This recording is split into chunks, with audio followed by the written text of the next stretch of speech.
Okay, tara mga ka-OFW, check natin to. Wow, ang ganda ng kanilang night bazaar. Medyo malaki, tapos ang daming mga binibenta.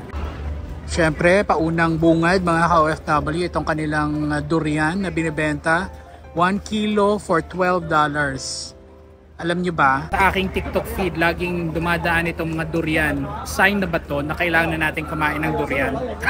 Ayan mga ka-OFW. Oh, wow!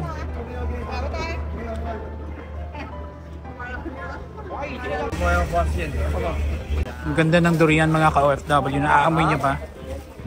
Sarap! Pag-iisipan ko muna mga ka-OFW. Pero for the meantime, punta muna tayo dito kasi mukhang lively ang vibe dito mga ka-OFW. Dito oh. Wow mga ka-OFW, very colorful. Dito sa area na to mga ka-OFW, ang daming nagbebenta ng mga pagkain. Ito oh. Mukhang masarap mga ka-OFW.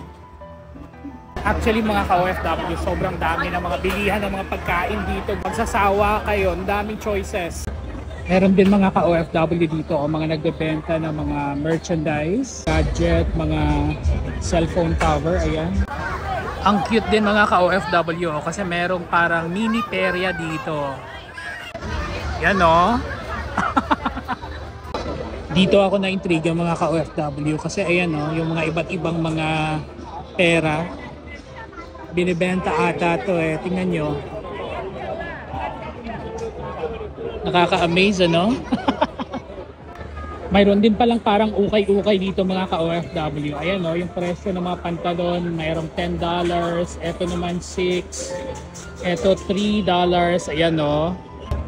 Grabe mga ka-OFW. Pauwi na tayo pero tingnan nyo tong pila para sa durian. Grabe ang pila para sa durian mga ka-OFW. Ang haba. Ayun o, yun yung pinipilahan nila oh. Wow, grabe mga ka-OFW.